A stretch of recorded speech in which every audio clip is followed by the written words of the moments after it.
Eu já rodei muito por essas estradas do Brasil, carregando cargas que vão de um canto a outro do país.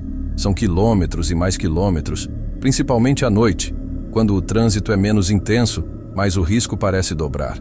O que vou contar aconteceu numa dessas madrugadas que a gente prefere esquecer.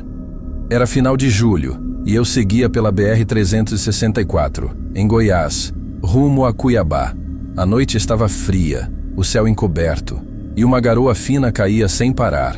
A estrada estava vazia, só eu e o ronco constante do meu caminhão. Um silêncio pesado dominava o ambiente, só quebrado pelo barulho das rodas na pista molhada. Uns 30 quilômetros antes de chegar à cidade de Jataí, vi uma figura no acostamento. Um homem parado, encostado num poste de luz apagado, vestido com uma jaqueta escura e um boné que escondia o rosto. O tipo de gente que você acha que só aparece em filme. O local era isolado, sem casas por perto, só aquela estrada cortando o nada. O instinto mandou acelerar e passar direto, mas um pequeno pensamento me fez diminuir a velocidade. O homem levantou a mão, fez sinal de pedir carona, e eu não sei se foi a noite chuvosa ou alguma coisa na postura dele, mas algo me fez frear o caminhão e abrir a porta. "Vai para onde, amigo?" Perguntei com a voz grossa do cansaço. Ele não respondeu de imediato, só entrou e sentou no banco ao lado. O cheiro dele era forte, de cigarro e álcool barato. Mas nada me fez recuar. Pelo contrário, por dentro, uma pulga atrás da orelha começou a incomodar. O homem não falou nada enquanto eu ligava o motor e voltava para a estrada. Só encarava o volante, com os olhos fixos e sem piscar. O silêncio entre nós era desconfortável. Eu tentava puxar assunto, perguntar de onde vinha, para onde ia, mas ele respondia com monossílabos, ou nem respondia. Foi quando começou a chover mais forte. O barulho da água batendo no para-brisa misturava com o ronco do motor. E aí, eu percebi que algo estava errado. Ele não estava me olhando mais. Virou o rosto para a janela, como se observasse a mata fechada que passava rápido ali do lado. Eu não sou de me assustar fácil, mas aquela cena me deu calafrios. "Você vai descer onde mesmo?" Insisti, tentando manter a voz firme. Ele olhou para mim, finalmente, mas o rosto estava estranho, meio pálido demais, como se tivesse pouca vida. Mais para frente, no trevo, falou baixo, sem emoção. Eu já conhecia aquele trecho. O tal trevo era um ponto onde a estrada dividia em 3 direções, e ninguém muito chegava a usar a mais velha, de terra. Ninguém, pelo menos, que estivesse vivo para contar. A cada quilômetro, meu nervosismo crescia. Parecia que o tempo desacelerava, que o caminhão ficava mais pesado. O homem continuava calado, mas sua respiração, pesada e irregular, ecoava no silêncio do cabine. Quando nos aproximamos do tal trevo, ele finalmente levantou a cabeça e me encarou. "Para aqui", disse, estendendo a mão para a maçaneta da porta. Eu parei o caminhão no acostamento, olhei para ele e vi o rosto inteiro pela primeira vez, à luz fraca do painel. Era um homem comum, de uns 40 anos, mas havia algo estranho nos olhos dele. Eles pareciam fundos demais, sem brilho, como se não pertencessem a ele. "Cuidado por aí", falou quando saiu do caminhão. Eu fiquei ali, parado, observando ele caminhar pela estrada de terra que se perdia na escuridão. A chuva tinha dado uma trégua e o silêncio voltou a reinar. Foi quando ouvi um barulho vindo do baú do caminhão. Abri a porta, preocupado que algo tivesse caído ou se soltado da carga. Mas não havia nada fora do lugar. Voltei para o banco e liguei o motor, pronto para ir embora. Foi então que o rádio PX estalou. "Ei, amigo, você viu aquele homem na beira da estrada?" Eu congelei. Do outro lado, a voz de um caminhoneiro antigo conhecido da região. "Ele aparece toda noite, pede carona, some no nada. Dizem que é o espírito de um cara que morreu ali num acidente faz anos, mas ninguém nunca viu ele entrar em algum veículo de verdade." Meu coração disparou. Olhei no retrovisor, a estrada deserta atrás de mim, o banco vazio do passageiro. Nem sinal daquele homem. De repente, uma brisa gelada entrou pela janela. E o rádio PX estalou de novo, agora com um som distante, quase um sussurro. Foi o suficiente para eu pisar fundo e sumir dali. Desde aquela noite, nunca mais parei para pegar ninguém à beira da estrada, principalmente quando o céu está carregado e a chuva começa a cair. Porque tem coisas que a gente não devia se arriscar a conhecer.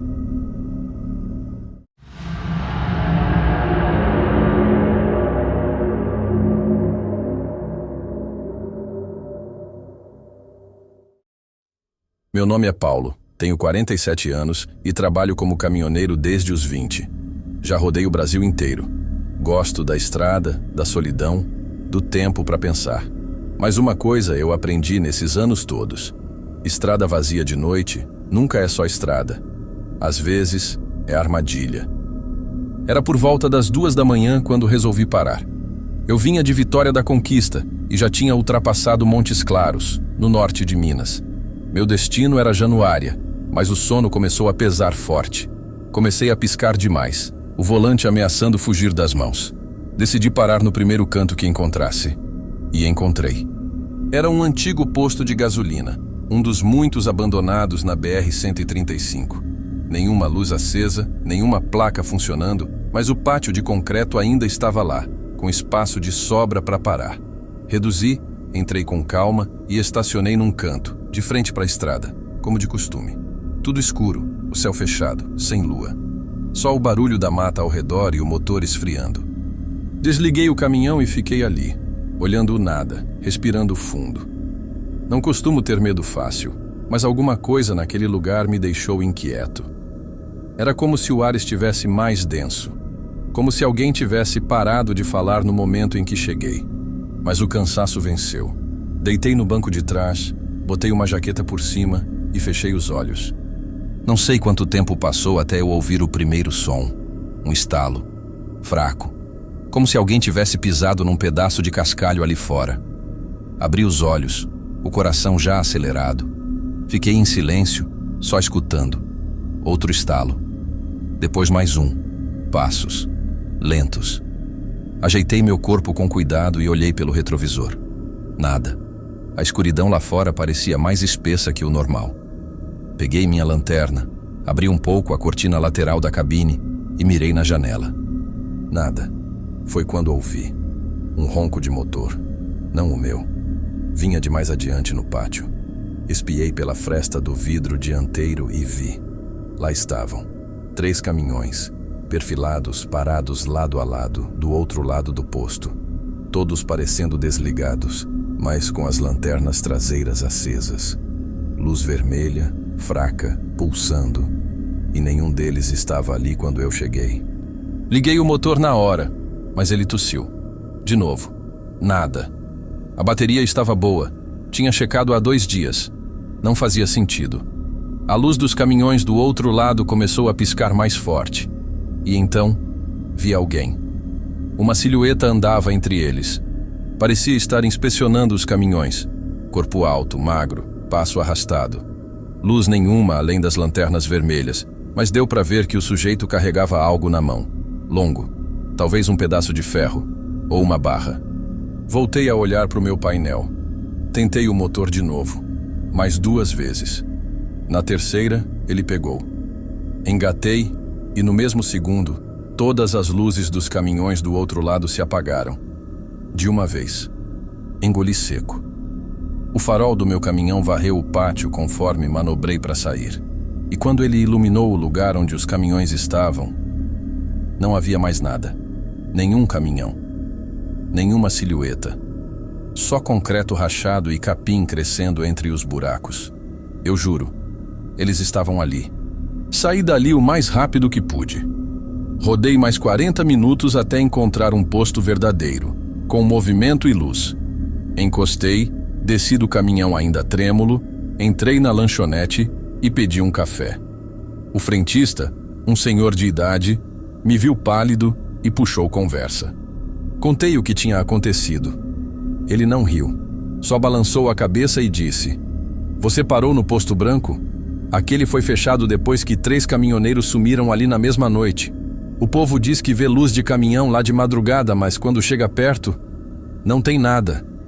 Eu não disse mais nada. Só tomei o café, voltei para o caminhão e dormi ali mesmo, cercado por barulho, luz e gente. Nunca mais parei em posto abandonado. Nunca mais.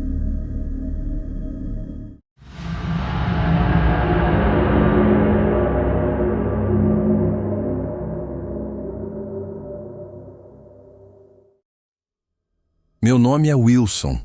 Tenho 52 anos e a maior parte da minha vida foi atrás de um volante.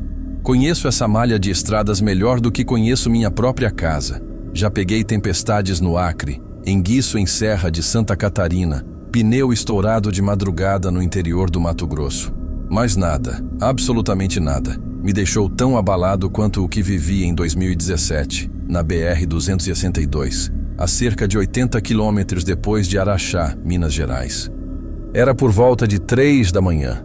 Eu voltava de uma entrega em Uberaba, descendo sentido Espírito Santo, com o caminhão praticamente vazio. Tudo estava tranquilo, o céu limpo, mas a estrada era só minha. Nenhum carro vindo, nenhum indo, só a faixa branca desaparecendo sob os faróis. Foi quando ouvi o rádio. Um chiado primeiro. Achei que era interferência. Mas aí, no meio do ruído, uma voz feminina. Baixa, tensa. Alô? Alô? Tem alguém na escuta? Por favor. Alguém? Aquilo me arrepiou. Não era normal. Hoje em dia, quase ninguém usa rádio PX para isso. Peguei o microfone, apertei o botão e respondi.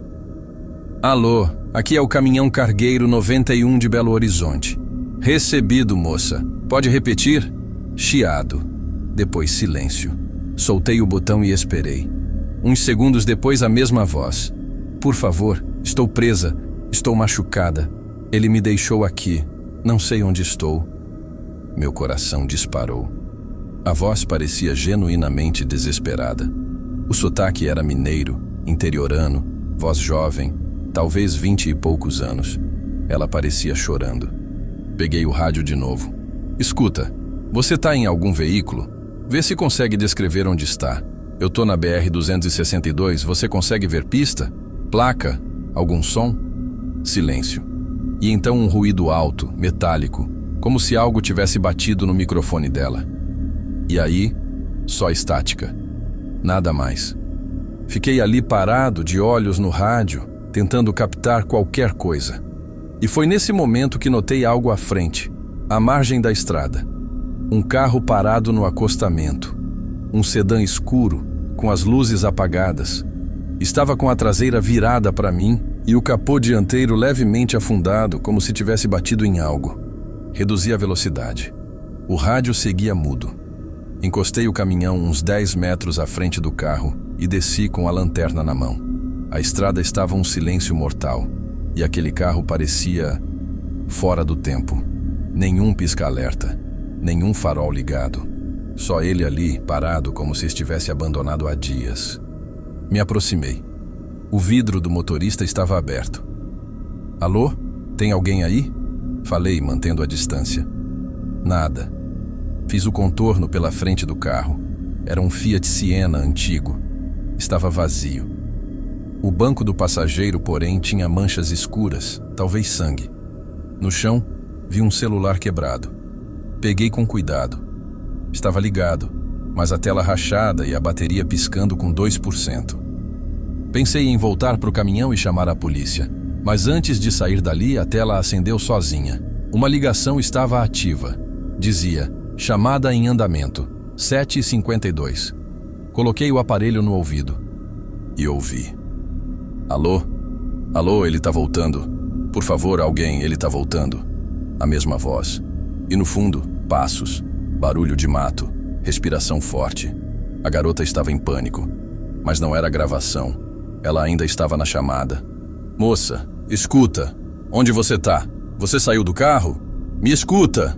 Falei desesperado, com o coração martelando o peito. Não tem luz. Tô com frio. Tem árvore. Árvore. Muita árvore. Disse ela entre soluços. E então, de repente, outro som. Um estouro, como madeira se partindo. E depois o grito. Um grito curto, seco e silêncio total. A ligação caiu. Saí correndo de volta para o caminhão e liguei os faróis altos, apontando para o mato ao redor do acostamento. tudo imóvel. Nenhum som, nenhum movimento. Peguei o celular dela comigo e liguei para o 190. Passei tudo. O local, o modelo do carro, a ligação. Eles disseram que iam mandar uma viatura, mas demoraria um pouco por causa do horário. Esperei dentro do caminhão, portas trancadas, motor ligado. Quando os policiais chegaram, revistaram o carro, pegaram o celular e agradeceram meu relato. Mas uma coisa que me marcou foi o que o PM me disse antes de ir embora. O estranho é que esse carro foi dado como abandonado há 4 dias. O boletim foi feito pela família da dona, uma moça chamada Camila, que sumiu numa festa em Araxá. Disseram que ela foi vista pela última vez entrando num carro parecido com esse, mas ninguém conseguiu localizar ela desde então. E agora você está dizendo que falou com ela hoje? Só balancei a cabeça. Não fazia sentido. Do celular disseram que a ligação não tinha nenhum número registrado. Só número desconhecido no histórico. Até hoje eu penso nisso. Eu não acredito fácil em história de espírito. Mas eu ouvi aquela voz. Eu senti o desespero. E eu vi aquele celular funcionando. Nunca mais peguei estrada sem ter alguém na escuta. Porque às vezes alguém ainda está tentando pedir socorro, mesmo quando já é tarde demais.